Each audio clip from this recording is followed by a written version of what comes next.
So apparently Big Ja was on the trading block, but it seems like Jerry stepped in and gave Sammy a big nah. Kiel Gaffner is here. I'm Adrian Fetke. You heard that correctly. We got a new member to the Bitter Birds. It's Kiel Gaffner, and let's bring him on the show right now. Kyle, tell us a little bit about yourself. Hey, what's up? How you doing, Adrian? So I love sports, dude. I've been a sports fanatic ever since I can remember. Love all. I love them all. I love basketball. I love football, baseball. Not too much a fan of hockey, but it's not too terrible. Been wanting to do sports radio for the longest time, man. I work at WIP a little bit, do a little background stuff, not really on the air, but I'm really appreciate the chance of joining the Bitter Birds. I'm really hyped about this. Yeah, man. We at the Bitter Birds, we're expanding. We're going to be starting the website. Kyle's going to be doing some Sixers and Philly stuff with us.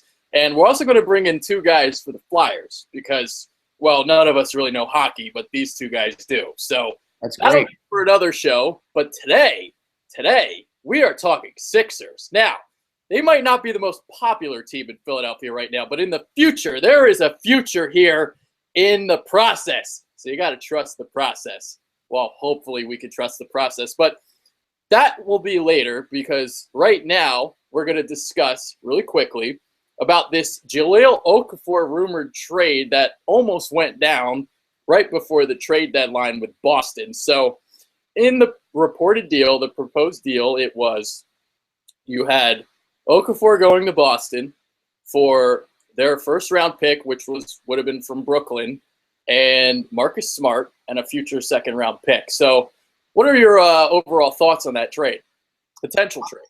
I kind of like it, actually, even though I'm a huge fan of Ja. I think he's got a bright future in the league. He's got post moves for days. He reminds me a lot of Hakeem Olajuwon, to tell you the truth. But I honestly don't think he really fits our system. So I would have liked the trade. I don't like Marcus Smart. I don't think he has the potential to really be a star in this league, and that's what we really need is stars. You know, so when you trade a star away, you want to get a nice return with some stars in the making. Maybe if they threw in 2 or 3 of those Nets picks, I would have been happy with it. But it's good that we held on to him because we really don't know what Joel Embiid's going to become. I mean, could he be the next, again, Hakeem Olajuwon, or is he going to be the next Sam Bowie? You know, we can't really tell until he gets on the court and shows us that he can stay healthy for one, and that he's not a boom or a bust. So what were your thoughts?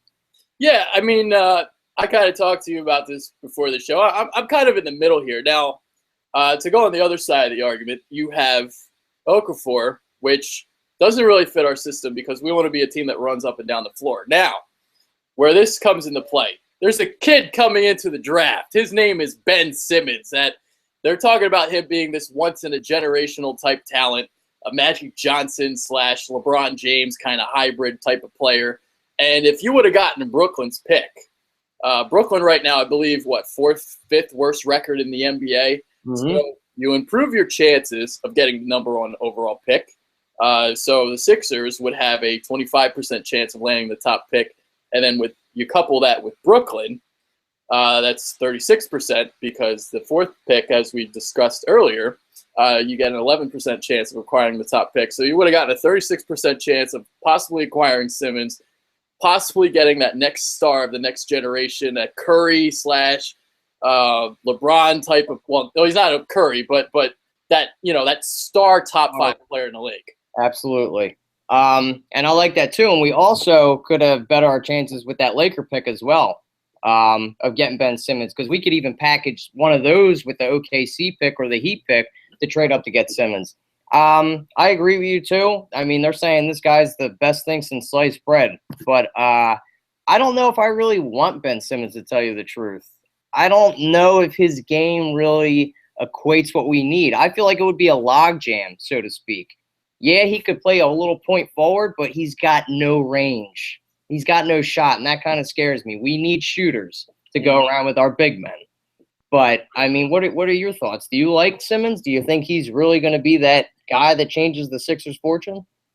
Yeah, I mean, I think Simmons is going to be a very, very good player in the NBA. Now, the thing that scares me a little bit about him is LSU kind of Well, right now they're not even a tournament team, and that's a little scary considering Ben Simmons supposed to be this great, once in a generational type player. You'd think he'd be killing it at the college level, and he is from a statistical perspective. He's killing it. Absolutely. I mean, best stats in the league, in the nation. Mm-hmm. Not leading the nation in scoring, but the rebounding, the assists, all that. When you package everything together, he is the best talent in the country. Mm-hmm. But it does bother me a little bit with all the talent they have at LSU. You got Keith Hornsby, a good player, good shooter. Tim Quarterman's they're talking about him being a potential first round pick. You got Craig Victor, who's a pretty good low post player, and LSU right now they're not even in my first 4 out. They're not even in my next 4 out of my bracketology. They're not even close of sniffing the tournament. So that is a concern. Which is scary too, Adrian, because you think if he is that once in a generational player, he'd be able to, one, make all those players around him even better and take that team and put them into the tournament and even possibly winning it. So that's what kind of scares me off about him too. Yeah. So I'd honestly think Brandon Ingram would fit perfect with our squad, to tell you the truth. He can stretch the floor. He kind of reminds me a little bit of a Kevin Durant. He's another thin man. I know it's quite a comparison, but that's his game really translates that, I think. Yeah. But if we do get the first pick, fingers crossed, I would hope we would go with him and then get a point guard like Chris Dunn, or like we had talked before, maybe even a Buddy Hield. But we do need to get superstars in town, because 8-53 is it's tough to watch sometimes, man. It really is. I mean, you just sit there and you just hold your head like, what is going on? Like, are these guys really trying to lose? Because sometimes it looks like they are, but to better their chances. Yeah. We'll get into that now. We'll get into the process talk and all this stuff. How they've obscured from even the barest hint of competitive advantage. They're not even trying to win. They're tanking. So this is a sport where the worst teams secure the best odds at acquiring draft picks. We know this. Mm-hmm. And, just to run down some stats of how bad the Sixers have been, they tied the NBA record for most consecutive losses with 26 back in 2013. And then they went and they surpassed that again. They went 28 consecutive losses. That started last year, crept into this year, and it's the worst losing streak in all 4 professional sports. They passed the Tampa Bay Buccaneers from 76 to 77. They lost 26 straight. So they've been just awful. Just awfulness all the way around. They started 0-17. What was it, last year, I believe, which led to a league vote on whether the draft lottery should be reformed. The proposal would have cut the worst team's chances at acquiring the number 1 pick from 25% to 11%. It fell 6 votes short. This year, we began 0-18, tied the Nets for the worst start in league history. So, and then just to run down our record of the last couple of years, well, we're 8-53 right now, which is what you said. And last year, 18-64. Year before, 19-63. So, an all-time low in futility. We are terrible. What are your thoughts? I agree with what Hinkie has done. I loved him since he came here. I think he is the guy that can turn this franchise around, because, yes, it's been a tough 3 or 4 years, but we're Philly sports fans, man. We're used to this, It's just we've had a lot of losing in our history, but we're tough. We're tough fans. We're smart fans. But I honestly think him coming in and stripping this down to the bare bones was the best thing for us, because we were stuck in mediocrity before that. And I'd rather lose than be stuck in mediocrity and have us be the 8th or 7th seed and keep getting knocked out in the first round or even the second round. Like, you can't win championships with the players we had before, with the Spencer Hawses and the Thaddeus Youngs. It's just, you got to acquire talent. So I think what he did, acquiring all these picks, was the best thing for us to do. Absolutely. Yeah, and that you just transitioned perfectly to the next thing we're going to talk about. And, obviously the league is driven by acquiring stars. You don't want to be in the middle of the pack. The middle of the pack is the worst place to be in. So basically the process at its core, it's very, very simple. It's about acquiring stars. The NBA, it's a league driven by salary caps, max contracts, rookie wages. So when you acquire those stars, not only do you help your team compete for a championship, they're also bargains, because when you get a max contract for a star, I mean, there's some obscure players getting max contracts these days. It's brutal. So when you get that stud, you're really not paying that much for him. No, because they're still on the rookie contract, and now that the salary cap is going to go up with the new TV contract, man, I'm seeing Kevin Durant's going to be able to be on the Golden State Warriors. It's just like, oh my God, dude! Like, when is it going to stop? It's like madness. Is it going to turn into baseball where its team's just going to buy all the best players? But the good thing about the Sixers is we have a ton of cap space, which, again, Hinkie got a lot of these salaries off the books, like Drew Holiday. I'm trying to think who else was a big contract. Thaddeus Young, he got rid of too. Oh, and Andre Iguodala, another one, infamous. So another thing Sam did, and I'm trying to think what else. But it's Michael Carter Williams too. That was another one. And Michael Carter Williams. I was kind of hesitant about that because I really liked him, but we got a top 5 pick from the Lakers for it. So good job, Sam. I trust the process. In Sam we hang. In Sam we trust. We trust. I think the funniest moment of the process so far, because when Okafor was in that fight, and I was like, oh man, watch them just suspend him for the season because they just want to lose anyway. Oh yeah, I know. I mean, it wouldn't have been a surprise. Like, I was like, please don't be suspended for the season. But I'm like, we're gonna lose anyway, Like, and who wants to come to that losing atmosphere? But I think it's been a little tough on the kid. Because he's so used to winning. He won a state championship in high school. He won the national championship the year before that. There was rumors saying he didn't want to come here. I don't know if that's true or not. I just think the losing just really got to him. But hang in there, kid. It's going to be a bright future soon. And I think he sees that now. Yeah. And I got a stat for you guys to show you just how important acquiring stars are. So, of the last 40 teams to make the NBA Finals, the team's top player averaged in the 96th percentile in plus minus. The 96th percentile is basically your top 10 of the league. The number 2 player, 90th percentile. Number 3 is 79th. So you look at teams that have won the NBA championship in recent years. Obviously, you got the Golden State Warriors. You got Curry. You got Klay Thompson, Draymond Green. You got Andre Iguodala. That team's stacked. Miami Heat. Obviously, you had that trio. Wade, Bosh, LeBron. This is how you win titles. So you got to acquire talent, and the best way to do it is the way the Sixers are doing it right now. Through the draft. Yeah, you build through the draft. Oklahoma City Thunder. You had Westbrook. You had James Harden. Well, obviously he's not there anymore, and then you had Durant. And even before that, I don't know if you remember this, they also drafted Serge Ibaka and Jeff Green. I mean, their scouts are unbelievable. They know how to get talent, but right, the Supersonics were in the same hole that we were. They were always losing at the bottom of the league, but 3 or 4 years they were in the top of the draft, acquired talent, and now look at them. They've been looking like they were unstoppable for the past 5-6 years. I mean, they've got studs all over. And you need role players too, Adrian, which I think that's where our second-round picks come into play too, with Sam always acquiring these. And people are always like, oh, second-round picks, they're nothing. I don't think that's true. Look at all the second-rounders that have been really good or even stars. Draymond Green, for one. Gilbert Arenas, Trevor Ariza. I mean, the list goes on. I mean, you can find talent in the second round. Chandler Parsons. There's a lot of guys. I mean, absolutely. I like the guy that we have, too, that we got in the second round. I like Jeremy Grant. I think he's really going to be something special. And even Rashawn Holmes, even though he gets barely any playing time, I think that kid has a lot to offer.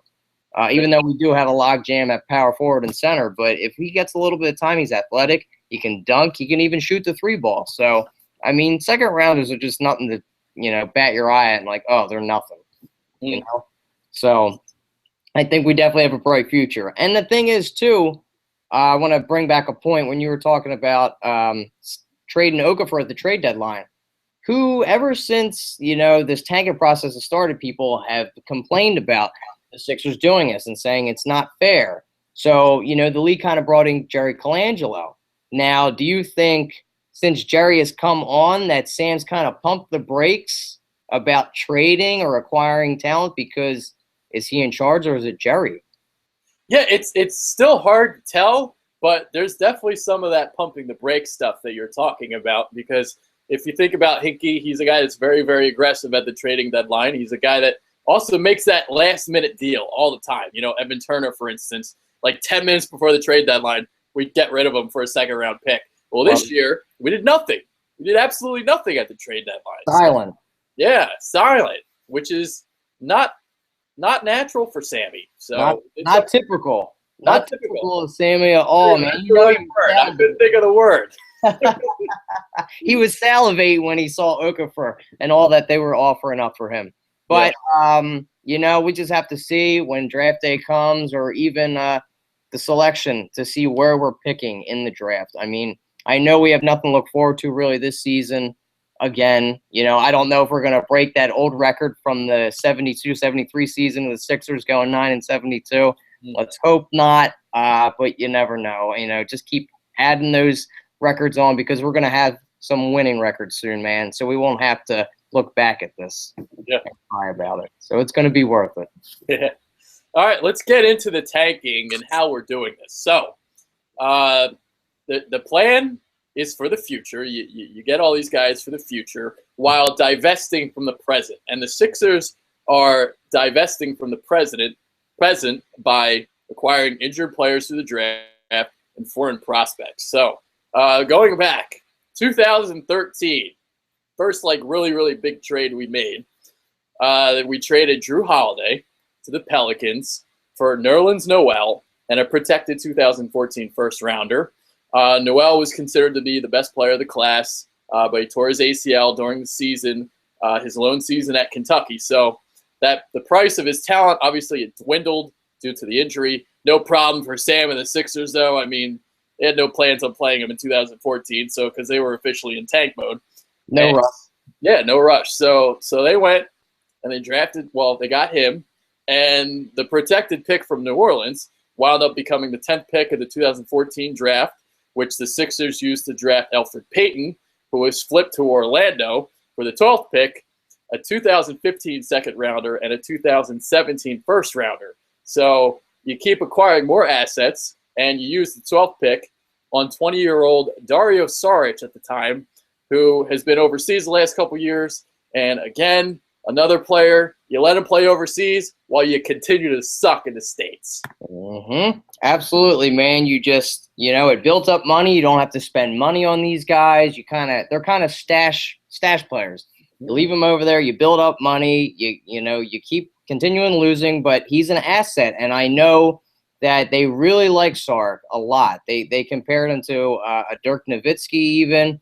I like that play because I'm thinking they drafted a point guard. I'm like, for what? We got Michael Carter-Williams. But we also got our 2017 first-round draft pick back from when Doug Collins just decided to ship it off for Andrew Bynum, who we all know is the biggest curse in sports history for Philadelphia. Why? I don't know. But it was good, and it was another great move that Sam did. Backtracking and picking up all the pieces that the previous owner and GM, or not owner, the previous GM and coach had, dilapidated this team to. Dilapidated. That is a wonderful, awesome word that I have no idea what it means. It means destroy, to crumble, man. There you go. See, that's why you're on WIP, because you know what dilapidated means. That's one of those ones where you type in destroy in the thesaurus online. You're like, ooh, dilapidated. I'm going to use that. Got to use that word. It describes the Sixers franchise to a T, man. It's the perfect word for it. I mean, if you looked it up in the dictionary, it would just be the Philadelphia 76ers for the past 4 years. There you go. That's awesome. Oh, man. All right. So the other thing, obviously, that they did, they went and drafted Joel Embiid with the 3rd pick in 2014 as well. Guy had a stress fracture in his foot.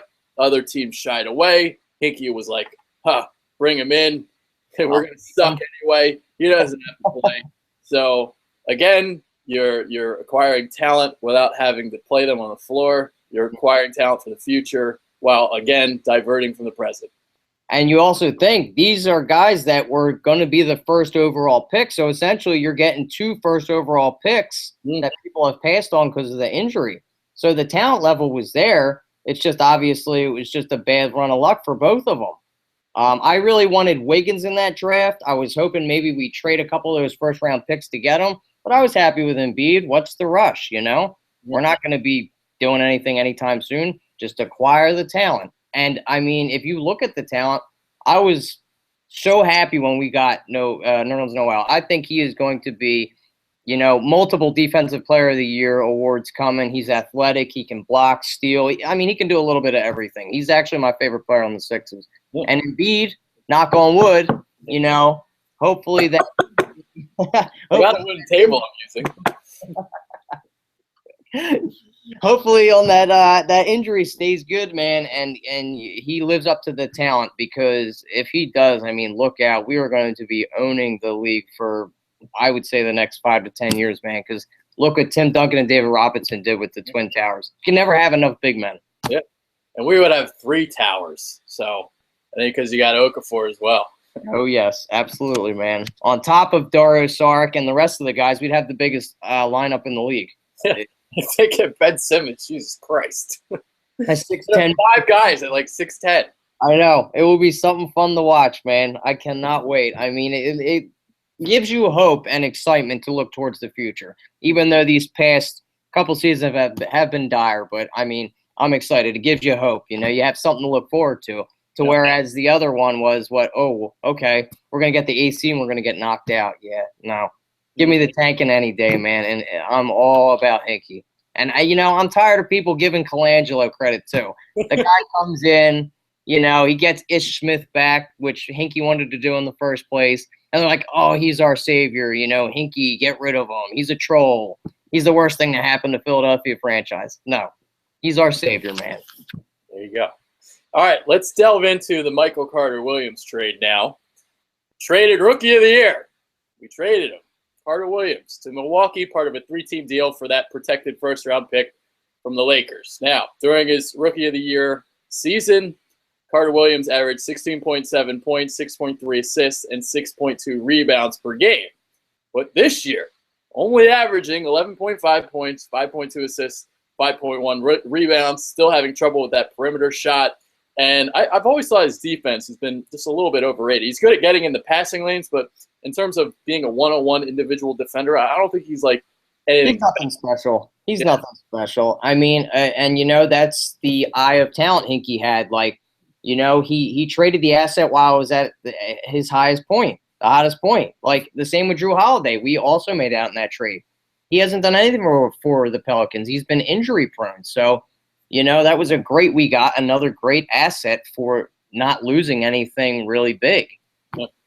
The only thing that really hurt in that one trade was losing Vujovic. Oh, yeah. Sometimes you got to take a couple casualties to get to the winning ways. Yeah, there you go. Yeah, because Carter Williams, let's see. Yeah, because if you think about how we play and the up-tempo style, and then obviously he had to, he was basically the star of our team. So it's going to inflate the stats and, make a player that isn't as good as the stats say. So, and we got rid of him at his highest point. And now hopefully we can turn that into a Chris Dunn, a Jamal Murray, Buddy Hield, whoever you want to get. I already think one of those players is already better than Michael Carter-Williams. Absolutely, man, because they can shoot for one. I think that's a big thing in the NBA now. Your point guard has to be able to, A, run the team, and B, shoot. It's a shooting league now, I think. It's a copycat league. Look at the Splash Brothers. Everybody wants to have that Steph Curry and/or Klay Thompson. Yeah. So, and like you said, his defense wasn't anything too great. And a lot of the times he'd be turnover prone all the time. He'd average 7 turnovers a game? Yeah, he did. Yeah, he did turn the ball over a lot. Oh. That's something he definitely did a lot. And we saw, Milwaukee was supposed to be this sleeper team this year, and they stink. They're awful. I was all over, everybody was telling me, oh, they're going to be good. They're going to be good. I'm like, they're like an 8 seed at best. And look at what they did. They stink. They're not even an 8th seed, man. I mean, Yeah. you can see that coming. I honestly was one of those people that thought they were going to be a sleeper team when they acquired Greg Monroe or signed him in free agent. Like, oh, they got a big man now. The Greek Freak's pretty nice out there, and Jabari Parker's healthy, but they have just underachieved. I just don't know what's going on there. It's just youthful growing pains. Yeah. Is what it succumbs to. Mm-hmm. It's another good word, succumbs, but I actually know what that one means. Good Temple education there, bro. Well, that's why I don't know what dilapidative. What was the word again? Dilapidated. Dilapidated. There you go. Oh man. So you clearly went to Penn. Yeah, right. I wish, dude. Temple all the way. TU, baby, TU. Oh yeah. So getting back to that Lakers pick. Now, hopefully, we can acquire that pick because obviously it's top 3 protected this year. We didn't get it last year because it was top 5 protected. It's also going to be top 3 protected next year, and it doesn't become unprotected until 2018. So, which it turns into 2 second-round picks then after that. Okay. If we don't get it within those next 2 years. Yeah. Yeah. So hopefully you don't get that top 3 pick, or you get the. So hopefully they don't get landed in the top 3. I just mixed my words up. They don't get in the top 3, and we get the 4th, 5th, 6th pick, where again we can use on either Buddy Hield, Chris Dunn, Jamal Murray, and to get just to talk about these guys just a little bit further.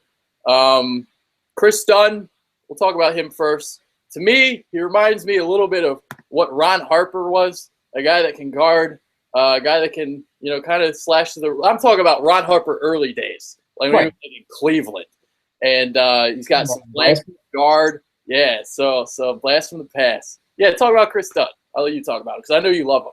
I'm a real big fan of him. He would definitely be obviously, if we do get the Lakers pick, he would be my first choice just because, one, he knows how to command a team. He can run. He can pass. He's big-bodied. He's got good length, so he'll be able to defend and see over a lot of smaller defenders as well when he's running the team. He doesn't have that great of a shot, which is okay. You can always develop it.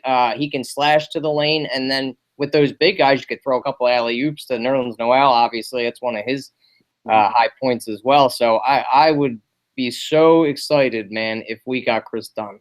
I know you're more of a Buddy Hield fan yourself. Well, I like Jamal Murray. That's the guy I really like.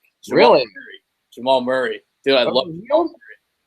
He's like he reminds me of Ben Gordon with handles. Wow. So now, Ben Gordon in his earlier years with the Bulls, right? Yeah, not later years. No.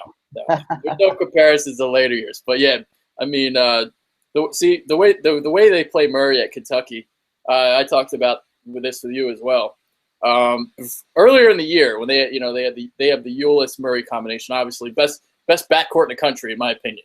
Mm-hmm. So earlier in the year you had Murray playing a lot with the ball in his hands and dribbling through the traffic, whatever. Now they have him coming off screens, and that's when Kentucky's kind of taken off the second half of the year. So he has the capability of not only having the ball in his hands, slashing to the paint. He has that killer jump shot too, the step back. I love the step back that he has. And then coming off the screens as well. So Chris Dunn, I mean, I love him as well. We talked about him too. And then Buddy Hield. Buddy Hield is like Steph Curry without the handles. So because he can hit contested jump shots. From anywhere. I mean, this man has got a quick release. He can take, any shot. He's got the turnaround. He can shoot from half court even like Steph Curry does. And like I had mentioned before, it's a shooter's league nowadays. And that's one thing we do lack in Philadelphia are shooters. So, I mean, either 3 of those guys would be great because we need guards, definitely. Yeah. So hopefully, knock on wood, any 3 of those guys would be happy with, man. Obviously, I like Murray too, and I want to bring up a good point. Like you were saying, Jamal Murray, I was kind of excited for when he first came out. He was a big prospect going into Kentucky. I was excited to watch him play. When I saw him at first, I was like, I think they put too much pressure on him as a freshman because I don't think he's a true point, like you were saying. Yeah. He fits more of the 2 guard because, he can shoot the lights out as well. But he was turning the ball over. So I'm like, oh, God, if we take him, it's another MCW. But he really has improved, man, and he's shooting up the draft boards again. So I'd like to see him in a Sixers uniform too. And that's the other thing. If you would have gotten Brooklyn's pick in that Okafor trade, you could have went and gotten 2 guards, hopefully. So, oh, man, you imagine 1, 2, or 1, 4, and 5? Wow, what a dream! You could have gotten Dunn and Murray, or Dunn and Hield. So to add on to Ben Simmons or Ingram. Wow, gotta love it. The fruits of Sam's labors. Yep, there you go. So could have done a lot of different things with that pick. But again, it's like I said, I felt both ways on that trade because it's hard to just give up on an Okafor, a guy that's going 17-7 right now for a guy that's unproven. We don't even know who it would be. So that absolutely, it would hurt too because he's basically our star. The little seats that are filled in the Wells Fargo Center is to go see Okafor play because he really is a joy to watch, man. Down on that post, I mean, he's got moves, and he's only 19 years old. I mean, it's incredible that the feats that he's come. He could work on his defense a little bit, but I mean, his offensive game is something special. But either way, I think we still made out. We didn't lose anything, but it didn't really hurt us either. Yeah, and the other downside, obviously, of that trade would have been, all of a sudden you're really you got to put all your chips into Joel Embiid, and he's unproven. Obviously, he's been hurt the last couple of years. You don't know if he's Sam Bowie, Greg Oden. I mean, exactly. He has the potential to be Hakeem, but those injuries, man, and that's one of the most devastating injuries for a big man is that navicular bone. Yes. So, if you imagine if we did get rid of Okafor and then he ends up not even playing a single minute in the NBA, we kind of be going backwards as opposed to forwards. So it would have really hurt our team. So, yeah, I'm kind of glad we didn't get rid of him because I don't know about Joel. And even if he was healthy, who knows? He could be a bust. Yeah. We don't know. He's got the talent, but I'm hoping he stays healthy. Yep, there you go. So let's get into these second-round picks just a little bit further because the other thing we're doing is acquiring a lot of these foreign players and stashing them. So basically, when you acquire a foreign player and they're playing overseas, you don't have to pay him until he's on the roster. So basically, the entire world for us is a minor league system. We have a AA, AAA, single A team throughout the country or throughout the world. For the NBA, for the basketball, it's great. It's absolutely great because then that gives us the ability to, stack money up. So we could give max contracts to about 3 or 4 guys out there. I'm liking DeMar DeRozan. If we can't get a guy in the draft, we could give him a max deal. I'm trying to think who else is going to be a free agent. I would even give a max deal to Harrison Barnes, to tell you the truth. I really like his game. So, that's also something that helps build your team is obviously through free agency. You can't just build a team through free agency, but if we can't get our guy in the draft, we've got plenty of money to do that as well. Yeah, there you go. And that brings us to our next topic, which you just kind of touched on. When do we start winning? When do we start, trying to acquire those assets to become a contending team? Reports are they're going to go hard in free agency this summer. We'll see what they do. Finally, man, finally. Like, this is the year that Sam Hinkie's plan comes into play because I feel like if we don't hit on this, I think Hinkie gets run out of town. I think, the reporters will say what they've been saying for the past couple of years, that we're a joke organization and all this other stuff. Jalen Rose will be continuing to bash us for some reason. But it all hinges on this free agency period and this draft. But I agree, man. It's excitement. It's exciting for being a basketball fan and a Sixers fan. Mm-hmm. Yeah, so and you referenced DeMar DeRozan, and that would be incredible if they can go after him because he's a stud. And the other one, I believe he's a restricted free agent, is Bradley Beal. I was going to say Beal. He's really good. He's got a lot of talent. He's injury prone, though. Yeah, that is a problem. But, hey, we're full of injury prone guys. Yeah, that's true. Join the club. Add another one. We'll start drafting him and then sign him free agent. So I don't know if the money would be worth it. I'd like to see Beal if he can stay healthy. He didn't really torch us the other night. But he's a free agent, and I heard DeMar DeRozan doesn't want to re-sign with Toronto as well. So that's another good thing. And I know, again, Harrison Barnes, they're not going to sign the Warriors aren't going to sign him because they want to go after KD. Or we could even go after KD. I doubt we'll land him, but you can dream, right? There we go. We can dream, just like Hakeem Olajuwon. Mike Conley, I believe. Yeah, he's another guy that I believe is a free agent. So if you want to attack point guard that way, I think he's a very underrated point guard. Very underrated. He's like one of the best point guards in the league, and no one realizes it. Because he plays in Memphis. He gets not that much exposure, and people always talk about, Marc Gasol and Zach Randolph. Mike Conley gets no love, but I would like to even see him in a Sixers uniform. Hey, toss him. I'll give him $15 million a year. Why not? Come lead our team to the championship, man. I think we'll start to contend in 2018. I'm calling it right now. Yeah, like maybe next year we don't finish last next year. We won't not like maybe we start, not that we be a playoff team, but maybe that 9, 10, 11 range, and then you start taking off after that. We're in the East, man. You never know. We could have a 35-win season and make the 8th seed. So it's not completely out of the picture. Yeah, because if you remember how quickly Oklahoma City made that jump, they were an 8 seed against the Lakers one year. Then all of a sudden they're contending for a championship the next year. That was that trio of Harden, Durant, Westbrook. They played the Lakers, and then all of a sudden, boom, championship contender. And then I thought they were going to go back every year after that. But, that's the plan. You build through the draft, man, and you just got to pick the right players. You really have to be certain on who you're picking. Mm-hmm. And you got to have that basketball mind to pick them. And, well, they say that Sam Hickey is like this great mind. So hopefully he knows what he's doing. And then, bringing in Colangelo isn't the worst thing. I think he's got a lot of knowledge as well. Yeah. So Colangelo was like the type of mind I was hoping the Eagles would bring in to help Chip Kelly, but, well, he's gone. He's a joke, man. I think you guys benefited from getting away from him. I don't know about Doug Peterson. I was kind of scratching my head. It's kind of like Andy 2.0, which isn't a bad thing, but you want to kind of get some fresh blood in there, in my opinion. I don't see Doug Peterson really changing the birds, but that's a whole nother topic. Yeah, that's not something we're going to delve into. Excellent. And always talk about football.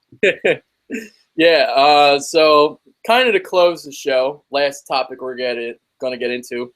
Obviously, losing has its downsides in attendance and, stuff like that. Obviously, no one goes to these games right now. Nobody's going. They're losing money from this. And the other thing is, well, we talked about free agency, but who the hell would want to come here? Nobody. It's a loser, and that kind of hurts us in the draft process too, because players, and not that they have a choice, but players saying they don't want to come to our organization because it kind of hurts your team a little bit. I think sometimes when you come into a losing morale starts to happen, and that kind of brings down the players and their mind, especially young guys. And we don't really have that veteran presence to kind of pull them up and say, listen, it's going to be all right. But we don't have that. So that losing mentality gets instilled in these kids. And, it's a snowball effect. It hurts the organization and the free agency as well. Like, I don't care if you pay me $25 million. I'm not going to come to Philadelphia. I'm a season ticket holder. So for the Sixers. So I go watch them play. God bless you. It's rough sometimes, but you're right. Attendance is very low. They give away free tickets a lot of the times as well. I'll have to come down and go to this game with you then. Oh, dude, definitely anytime, man. Yeah, we'll plan. There's like 13 home games left. We'll get down there for sure.